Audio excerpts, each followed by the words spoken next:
Welcome to this episode of Volkswagen Mods and Maintenance with Kyle Steinle. This episode will feature a Joey mod on my old stock Golf headlights.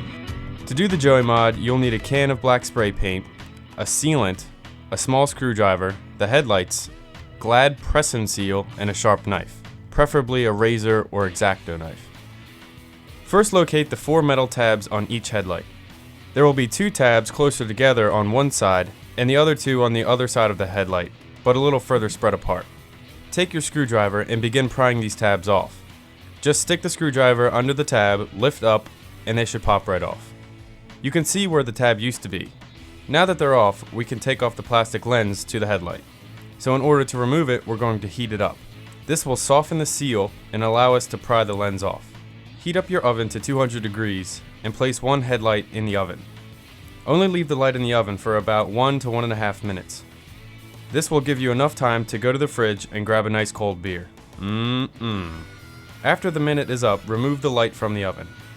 Take your screwdriver or any other flat metal tool you have and start prying the lens off. Once you pry it open a little, you can just grab it with your fingers and slowly pull it off.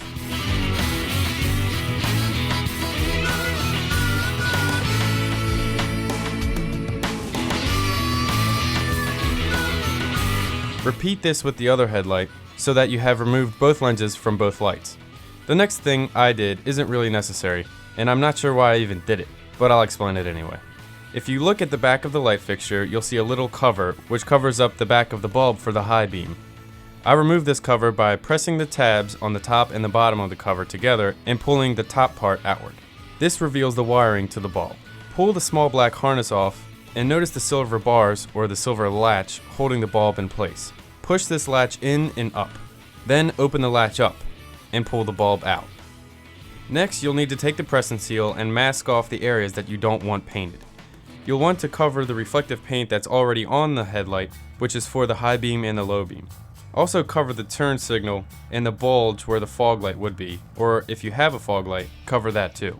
The reason I took out the high beam bulb earlier because I thought it would get in the way of the press and seal when I was masking, but it really didn't. So you can probably just leave that bulb in. Now to mask off these areas, cut out a piece of press and seal that's bigger than the area you're masking. Apply it by pressing the press and seal onto the ring around the outside of the area where the bulb will be located. Take your knife in hand, preferably a razor blade or X-Acto knife. In my case, I could only find a dirty steak knife in the dishwasher, so I had to make do. Start cutting the press and seal around the outer edge of the ring and remove the excess press and seal. This will leave a nice clean cover over the area that you don't want to be painted. Continue masking off the rest of the lights in the same way.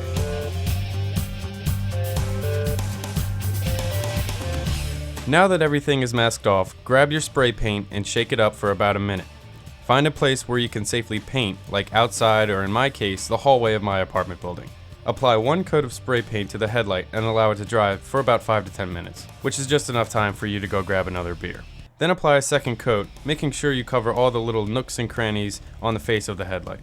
Apply as many coats as you feel necessary, and let the paint dry for about 30 minutes or so. Once it is dried completely, slowly remove the press and seal, and stare in awe at your work. Notice the difference between the Joey modded and the non-Joey modded light. Simply astonishing, I'd say. I got a boner just looking at it. After both lights have been painted, apply an all-weather outdoor sealant around the edge of the headlights where the original sealant was, so the lens can be reapplied to the light. Press the lens back on and let it cure. Well, that's about it. Now go put the lights back on your car, or in my case, sell them to help pay for your next mod. Make sure you watch the next episode, while I'll definitely be shaving the rub strips on my doors. It should be quite interesting, to say the least. This has been Kyle Steinle with Volkswagen Mods and Maintenance. See you next time.